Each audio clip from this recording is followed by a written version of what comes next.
पर्यावरण क्षेत्रातलं किंवा पर्यावरण आणि घनकचरा व्यवस्थापन क्षेत्रात गेली अनेक वर्ष काम करणारं व्यक्तिमत्व, घनकचरा व्यवस्थापन क्षेत्रातील तज्ज्ञ म्हणून त्यांचा नावलौकिक आहे. एन्व्हायरमेंटल ग्रीनलीनेस या घनकचरा व्यवस्थापनात सल्ला आणि सेवा देणाऱ्या, अभ्यास करणाऱ्या फर्मच्या संस्थापक म्हणून आपण डॉक्टर पूनम हुद्दार यांच्याकडे बघतो. मी सन्माननीय दिलीप हेर्लेकर सरांना विनंती करीन, कार्यवाह मराठी विज्ञान परिषद नवी मुंबई विभाग, त्यांनी डॉक्टर पूनम हुद्दार यांचा प्रथमतः आजच्या अधिवेशनाच्या परिसंवादाच्या निमित्तानं सन्मान करावा आणि त्यानंतर त्यांचं मनोगत, त्यांचे विचार घनकचरा व्यवस्थापन विषयक आपण ऐकणार आहोत. टॉयटॉम ग्रीनटेक इन्व्हिटेशन प्रायव्हेट लिमिटेडच्या त्या सहसंस्थापक आहेत. या कामात येणाऱ्या समस्या, अडचणी दूर करण्याचं महत्त्वपूर्ण काम ते गेले अनेक वर्ष करतायत. अनेक खाजगी आणि शासकीय संस्थांना मार्गदर्शन आणि प्रत्यक्ष मदतीचं काम त्यांच्यामार्फत केलं जातं आहे. MSW प्रणालीची सुयोग्य रचना, त्याचं नियोजन आणि MSW याचं तंत्रशुद्ध प्रशिक्षण या क्षेत्रात अतिशय नामांकित असलेलं नाव सन्माननीय डॉक्टर पूनम हुद्दार. स्त्रीमुक्ती संघटनाच्या जिज्ञासा प्रकल्प असेल किंवा परिसर विकास या प्रकल्पांतर्गत त्यांनी उल्लेखनीय कामगिरी केली आहे. लिफन पीडियाट्रिक्स लिमिटेड, फोर्स सारख्या नामांकित संस्थांमध्ये मानाच्या पदांवर त्यांनी काम केलेलं आहे. 2018मध्ये मुंबई विद्यापीठातून एन्व्हायरमेंटल सायन्स या क्षेत्रात त्यांनी पदवी संपादन केलेले आहे. 2009मध्ये बृहन्मुंबई महानगरपालिकेत त्यांनी पर्यावरण क्षेत्रातील मौल्यवान कामगिरीबद्दल त्यांना पुरस्कार प्रदान करण्यात आलेला आहे. दूरदर्शन आणि अनेक वृत्तचित्रवाहिन्यांवर त्यांच्या मुलाखती झालेल्या आहेत. आणि डॉक्टर पूनम हुद्दार मॅडमना विनंती करतो की त्यांनी या कार्यक्रमाच्या निमित्तानं घनकचरा व्यवस्थापन विषयक आपले मनोगत व्यक्त करा. मी डॉक्टर पूनम हुद्दार, घनकचरा व्यवस्थापनावरतीच जसं कोंडे सरांनी सांगितलं की मी माझी PhD त्याच विषयावरती पूर्ण केली आहे. कारण घनकचरा व्यवस्थापनावरती इतके वर्ष काम करताना जे अनुभव गोळा झाले, जो डाटा गोळा झाला, तो डाटा कुठेतरी एकत्र त्याचं नोंदणी व्हावी, कुणीतरी ते वाचावं आणि त्यातल्या सूचनांचा काही उपयोग व्हावा असे निरीचे डॉक्टर राकेश कुमार यांना वाटत होतं. आणि त्यांनी मला सांगितलं की मी तुला माझा PhDचा पहिला विद्यार्थी म्हणून घेतो आणि तू ह्याच विषयावरती तुझी PhD पूर्ण कर. आणि मला अत्यंत आनंद वाटला. नाही तर इतक्या उशिरा PhD करणं हेच कठीण काम होतं. पण मी ते शिवधनुष्य पेललं आणि माझी PhD पूर्ण केली. गेले 20-25 वर्ष मी ह्या घनकचरा व्यवस्थापनात काम करते. कोंडे सरांनी माहिती सांगितले. पण आजचा विषय माझा असणार आहे की घनकचरा व्यवस्थापनात एक खाजगी कंपनी म्हणून आम्ही काय काय करतो. कारण की इथे राजाळे सर आहेत, ते नवी मुंबई महानगरपालिकेबद्दल बोलणार आहेत. एकूणच घनकचरा व्यवस्थापनाबद्दल काळे सरांनी सुद्धा सांगितलं आहे.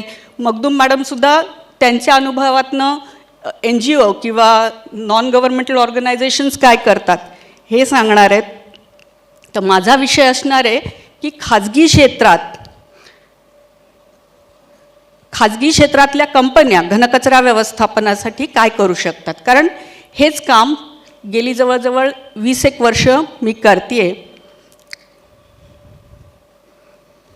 स्लाईड शो जरी इंग्लिशमध्ये असेल तरी मी बोलणारे मराठीतच. तर पहिल्यांदा सांगितल्याप्रमाणे ह्या 58व्या अधिवेशनात मला बोलायची संधी दिल्याबद्दल धन्यवाद.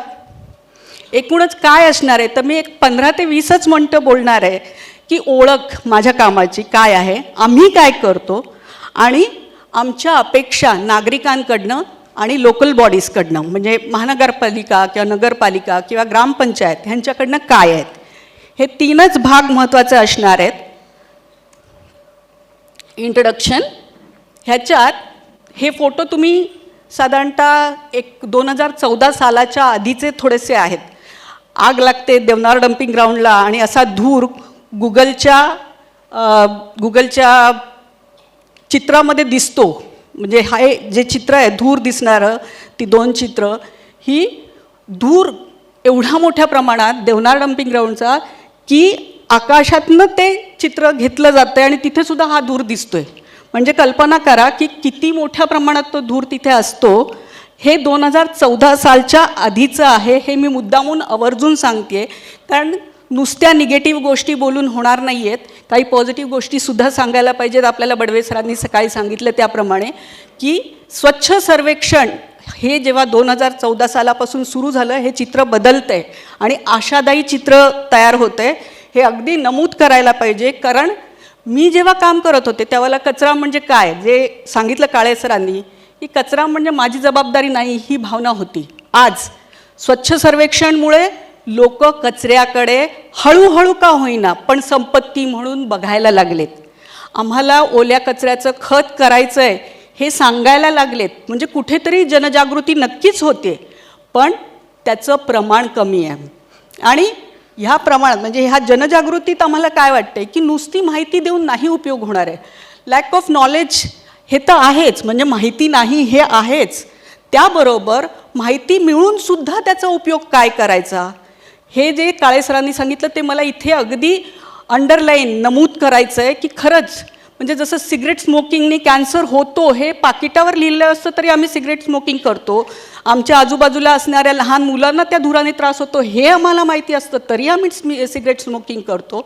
तसंच आम्हाला कचरा ही आमची जबाबदारी आहे हे माहिती असलं तरी पण आम्ही काय म्हणतो, नाही नाही आम्ही प्रॉपर्टी टॅक्स भरतो, आम्हाला नगरपालिकेने ग्रामपंचायतीने दिलंच पाहिजे, हा आमचा अधिकार आहे. अहो का?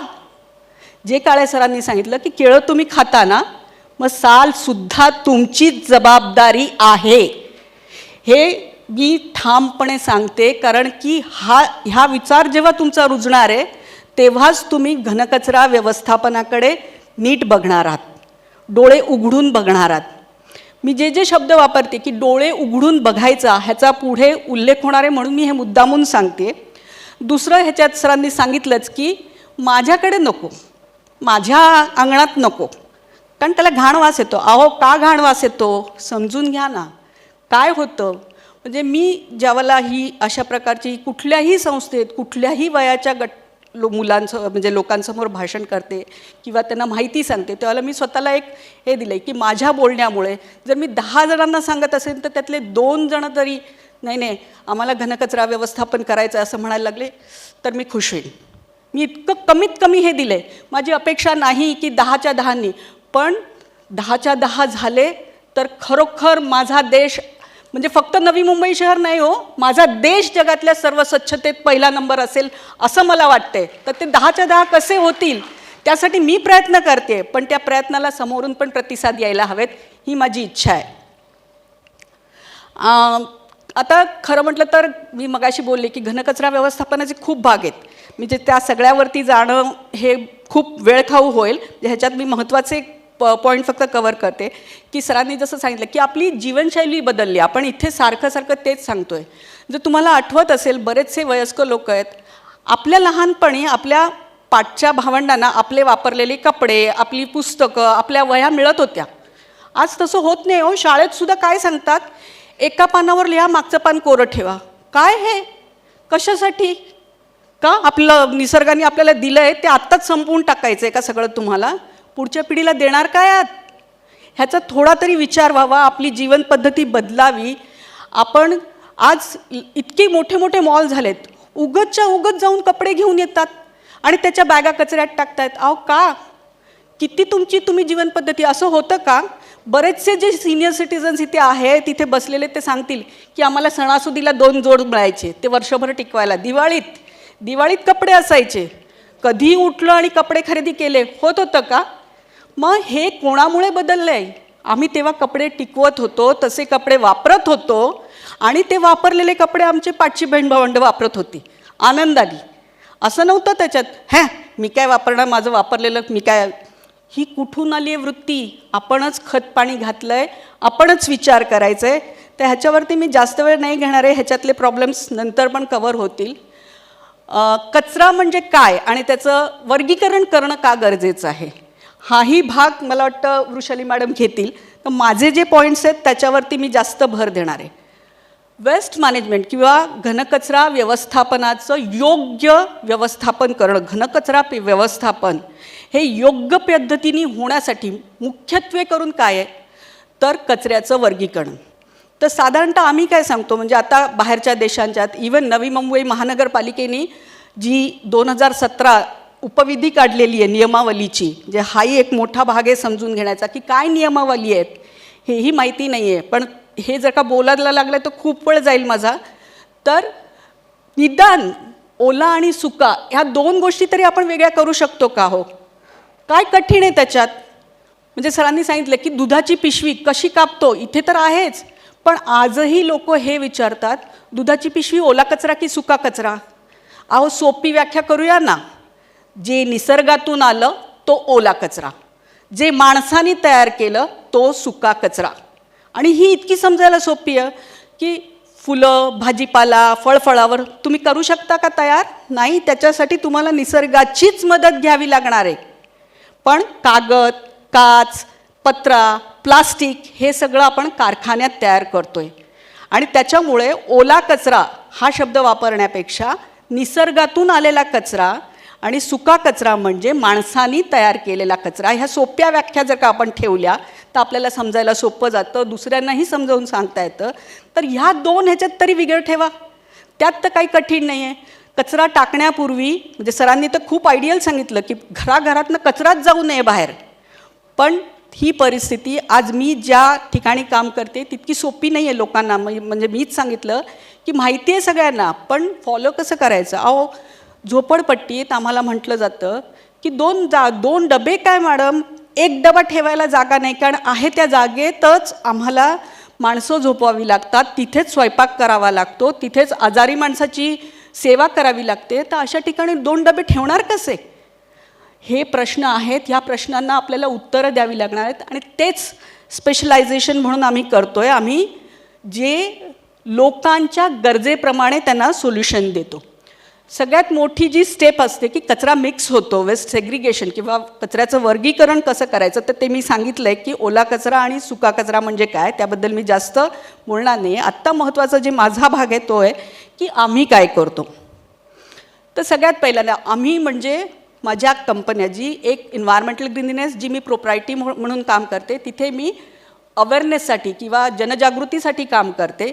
शाळा, कॉलेज, विद्यार्थी, जे सिनियर सिटीजन्सचे ग्रुप जिथे कुठे म्हणून बोलवलं जातं तिथे शक्यतोवर फ्री ऑफ कॉस्ट जाण्याचा किंवा प्रवास करावा लागत असेल तर प्रवास भत्ता एवढ्यावरतीच मी ह्या अवेअरनेससाठी जनजागृतीसाठी जाते. त्यानंतर तिथे गेल्यावर म्हणजे ते केल्यानंतर Triton Greentech innovations private limited ह्या कंपनीद्वारे आम्ही जिथे बल्क जनरेटर म्हणजे मोठ्या प्रमाणात कचरा तयार होतो, ते आपण जर का विचारलं, सरांनी सांगितलं की आपल्या कुटुंबात एक 300-400 ग्रामपर्यंत आपला कचरा तयार होतो. पण असे मोठ्या मोठ्या आस्थापना आहेत की जिथे दिवसाला 4000 किलो 3000 किलो एवढा कचरा जनरेट होतो. तिथे काम करणारे लोक असतात, कॅन्टीन्स असतात. तर त्या मोठ्या कचऱ्याचं नियोजन करण्यासाठी आम्ही ॲज अ सर्व्हिस प्रोव्हायडर म्हणून काम करतो. हे आमच्या कंपनीचं आम्ही मुख्य काम आहे.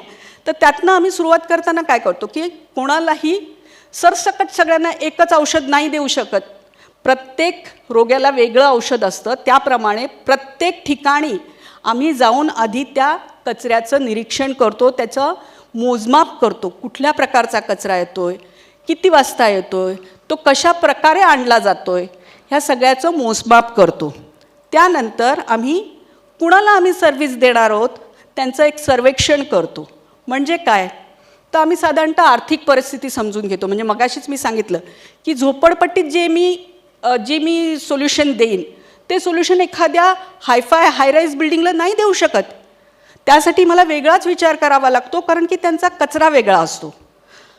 त्यानुसार आणि दुसरं फायनान्शियल अस्पेक्ट्स म्हणजे काय, तर गरीब माणूस असतो त्याचं कचरा निर्मितीचं प्रमाण खूप कमी असतं. जर तुम्ही बघाल तर झोपडपट्टीतल्या कचऱ्यात ओल्या कचऱ्याचंच प्रमाण जास्त असतं. परंतु ज्या मोठ्या बिल्डिंग्स असतात, श्रीमंत असतात, अतिश्रीमंत ज्याला आपण म्हणू शकू, अशा लोकांच्याकडे सुका कचराच जास्त असतो. तर हे आमच्या अनुभवातनं आम्हाला समजले. तर प्रत्येक ठिकाणी ज्यावेळेला आम्ही सोल्युशन देतो की इथे कुठल्या पद्धतीचं काम आपण करू शकू आणि तुमच्या कचऱ्याचं नियोजन करू शकू, त्यासाठी आम्ही सर्वेक्षण करतो. तिथे आम्ही पुन्हा त्यांचं एज्युकेशनल बॅकग्राऊंड चेक करतो. कशासाठी, कारण की आम्ही त्यांना अवेअरनेस देतो, जनजागृती करतो. ती कुठल्या भाषेत कळेल, कितपत कळेल. म्हणजे जर का मी एखाद्या म्हणजे मी माझ्या उदाहरणातच सांगते की मुंबईतलं उदाहरण आहे. पेडर रोडवरती जाऊन मी असंच 2014 सालच्या पूर्वीची गोष्ट आहे, पेडर रोडवरच्या बिल्डिंगमध्ये सकाळी सकाळी असं सर्वेक्षणाला गेले होते. आणि तिथे गेल्यावर सकाळी म्हणजे सगळ्या ऑफिसला जाणाऱ्या गाड्या बाहेर पडत आहेत आणि एक छोटासा मुलगा त्याची रिमोट कंट्रोलची गाडी घेऊन खेळत होता. माझं म्हणजे अगदी लक्ष होतं की हा मुलगा काय करतोय, एवढा गाड्या भरामसाठ वेगाने. तो स्वतः अगदी लांब होता पण ती गाडी मात्र त्यांनी त्या कारच्या रस्त्यावरती ठेवलेली होती. आणि एका क्षणी असं झालं की त्याची गाडी त्या कारच्या खाली चेंदामेंदा झाली, पूर्ण तुटून त्याचं अक्षरशः चेंदामेंदा झाला, खेळण्यातलं कार छोटीशी. आणि आता असं झाल्यावर त्या मुलाची म्हणजे मला अपेक्षा होती की ते मूल रडायला लागेल. त्या मुलाने काय केलं, अशी छान टुनकन उडी मारली हा हा करून. मला जरा आश्चर्यच वाटलं, वेडं बिडं आहे की काय मूल, आपलं खेळणं तुटलं आणि असं काय करतंय. मी त्याला जवळ बोलून विचारलं, अरे तुला रडू नाही काय येते, तुझं खेळणं तुटलं.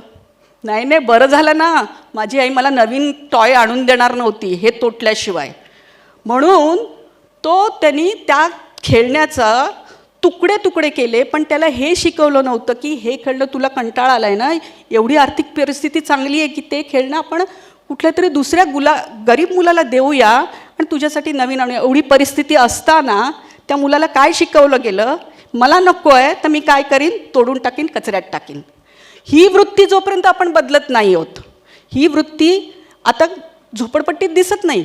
पण हा जो फरक आहे हे आम्हाला एज्युकेशनल बॅकग्राऊंड समजून घ्यावे लागते ह्याच्यासाठी, की आम्हाला कुठे काय बोलायचं आहे, कुणाशी काय सांगितलं की त्यांना पटेल की अरे हे करणं गरजेचं आहे, ह्यासाठी आम्हाला ते समजून घ्यावं लागतं. Awareness about SWM. आता मी इथे जे बोलते आहे तेच मी एखाद्या शिक्षण संस्थेत जाऊन बोलू नाही शकत, कारण त्या मुलांना काय हवं असतं, त्यांना अगदी आकडेवारी हवी असते. किती टन कचरा जनरेट होतो, तो किती टन वेगळा होतो, मग किती ओल्या कचऱ्याचं कंपोस्ट बनतं, किंवा गॅस निसर्ग ऋण प्रकल्पानुसार किती गॅस, हे सगळं त्या मुलांना हवं असतं. तर तिथे त्याप्रमाणे बोलावं लागतं. तर अवेअरनेससुद्धा आम्हाला वेगवेगळ्या पद्धतीने करावा लागतो, तो आम्ही करतो. त्यानंतर तिथे असलेल्या इतर म्हणजे कचऱ्यात इतर लोकंसुद्धा असतात, म्हणजे जिथे कचरा तयार होतो आणि त्याची विल्हेवाट लागते, ह्या मधल्या गॅपमध्ये बरेच स्टेक होल्डर्स असतात. हे कोण कोण आहेत हे पण समजून घ्यावं लागतं. कारण लोकांची अपेक्षा असते सुक्या कचऱ्यातनं भरपूर पैसा मिळतो, हो ते सुका कचरा पण आम्ही तुम्हाला देणार आहोत, मग आमच्या ओल्या कचऱ्याचं तुम्ही खत करून देणार, त्याचे पैसे कमी करा की. आता आम्हाला असं करता येणं शक्य आहे की नाही ते आम्ही कशावरनं ठरवणार. तर मध्ये कोण आहे, जर त्या मोठ्या हायराईज बिल्डिंगमध्ये हाऊसकीपिंगचा स्टाफ असेल तर तो स्टाफ सुक्या कचऱ्यातला सगळा चांगला सुका कचरा, ज्याला चांगली किंमत येते, म्हणजे सुक्या कचऱ्यात ज्या ज्या वस्तू असतात किंवा मानवनिर्मित कचरा जो मी मगाशी म्हटले त्याच्यात ज्या ज्या वस्तू असतात त्याचे वेगवेगळे भाव असतात. कागदाला वेगळा भाव मिळतो, ह्या प्लास्टिकच्या बॉटलला वेगळा भाव मिळतो, त्यानंतर काचेला वेगळा भाव मिळतो. तर ज्याचे भाव चांगले त्या सगळा कचरा आमच्यापर्यंत येतच नाही. आणि हो 5 मिनिटात संपवते. आणि ह्या पद्धतीने आम्हाला इतर स्टेक होल्डर्सची माहिती घ्यावी लागते. नंतर आम्ही हे प्रोजेक्ट चांगलं आमचं प्रपोजल मान्य व्हावं म्हणून मग आम्ही आणखीन काही व्हॅल्यू ॲडेड सर्व्हिसेस देतो. आम्ही त्या क्लायंटच्या वेगवेगळ्या ग्रुप्सचे वर्कशॉप्स घेतो, त्यांचे ट्रेनिंग्स करतो, त्यांच्यासाठी आमच्या मशिनरीचे एक्झिबिशन्स करतो. हे आमचं वेगळं चालू असतं. मग ह्याच्यातनं मगाशी जे बोलले की आमच्या काय अपेक्षा आहेत, तर महानगरपालिकेकडनं आमच्या थोड्या अपेक्षा असतात. ज्या ग्रामपंचायत किंवा जिथे कुठे आम्ही सेवा देतो त्या सगळ्यांकडनं आमच्या लोकल बॉडीज, ग्रामपंचायत, महानगरपालिका, नगरपरिषद, ज्या भागात आम्ही काम करू, आम्हाला असं वाटतं की असे सर्व्हिस देणारे जे कोणी आहेत त्यांचं तुम्ही इव्हॅल्युएशन करावं, मूल्यांकन करावं आणि जे चांगले प्रॅक्टिसेस आहेत त्यांना रेकग्निशन द्यावं, ही एक अपेक्षा आहे. दुसरी, जो कितीही आपण म्हटलं तरी शून्य कचरा हा होऊ शकत नाही. त्यातला एक 5 ते 10% असा भाग असतो की त्याची विल्हेवाट लोकल लेवलवरती करता येत नाही. ह्याच्यात कुठल्या गोष्टी येतात, सॅनिटरी पॅड्स येतात, लहान मुलांचे पॅड्स येतात, म्हाताऱ्या माणसांचे पॅड्स येतात. ह्याच्यासाठी वेगळी व्यवस्था करावी लागते जी महानगरपालिका किंवा लोकल बॉडीजच्या लेवलवरती करावी लागते. तर तो सपोर्ट त्यांनी आम्हाला द्यावा. Support to motivate the citizens for proper waste management, म्हणजे जे नागरिक खरोखर मनापासून हे करतायत. आमचे सुभाष कुलकर्णी सर इथे आहेत, अगदी रोज घरातनं ओला कचरा सुका कचरा स्वतःच्या ओल्या कचऱ्याचं खत करणं नियमाने करतात. अशा नागरिकांना काहीतरी ओळख त्यांची निर्माण हवी, त्यांना काहीतरी एक म्हणजे तुम्ही त्यांना काही बक्षीस नका देऊ, पण एक सर्टिफिकेट तर द्या, ज्या सर्टिफिकेटमुळे ते त्यांना पुन्हा हे करत राहण्याची उर्मी राहील. हा आमचा एवढ्या अपेक्षा आमच्या नगरपालिकांकडनं आहेत. नागरिकांकडनं आम्ही काय म्हणतो की अरे पर्यावरणाबद्दल थोडी तरी सेन्सिटिव्हिटी दाखवा, तुम्ही समजून घ्या, तुम्ही कचरा तयार करतायत ही तुमची जबाबदारी आहे. चूज टेक्नॉलॉजीज, खूप कंपन्या आल्या आहेत, पण ते तुम्हाला काय देत आहेत, कशा प्रकारची सर्व्हिस देत आहेत हे उघडे डोळे ठेवून बघा. कारण खत करण्याच्या नावावर इतक्या मशीन्स बाजारात आलेले आहेत, त्या मशीन्स खरंच काय काम करतायत? अहो कसे 24 तासात खत बनेल? निसर्ग काही जादू करून देणार आहे का तुम्हाला? 24 तासात खत बनू शकत नाही. हे असं सांगणारा जर का सर्व्हिस प्रोव्हायडर मशीन विकणारा तुमच्याकडे आला तर त्याला सांगा, बाबा मला सांग तरी कसं बनेल तुझं 24 तासात खत. ती प्रक्रिया समजून घ्या. उघड्या डोळ्यांनी टेक्नॉलॉजी प्रोव्हायडर निवडा. Follow the rules and regulations of local bodies. जे महानगरपालिकेने नियमावली केलेत ते जरा बघा, ते समजून घ्या, त्याप्रमाणे वागायचा प्रयत्न करा. आणि तुमच्या मदतीसाठी तुमच्या लोकल बॉडीजशी संपर्क करा. त्यांच्याकडनं जास्तीत जास्त कसे बेनिफिट्स मिळतील, घनकचरा व्यवस्थापनाला आपला सपोर्ट मिळतो आहे तसाच महानगरपालिकेकडनं मिळून नागरिक आणि महानगरपालिका ह्याच्यात विन विन सिच्युएशन कशी येईल याचा विचार करण्यासाठी नागरिकांनी मदत करावी अशी आमची त्यांच्याकडनं अपेक्षा आहे. आणि आत्ता फक्त एक आमच्या कामाचा छोटासा व्हिडिओ अगदी 2 मिनिटाचा आहे. सर चालेल ना दाखवला तर? हां, तेवढा एक फक्त दाखवते, तो अगदी फास्ट आहे. आणि त्यानंतर थँक्यू. तर माझ्या फक्त कामाचा जो व्हिडिओ आहे तेवढा मी फक्त दाखवते.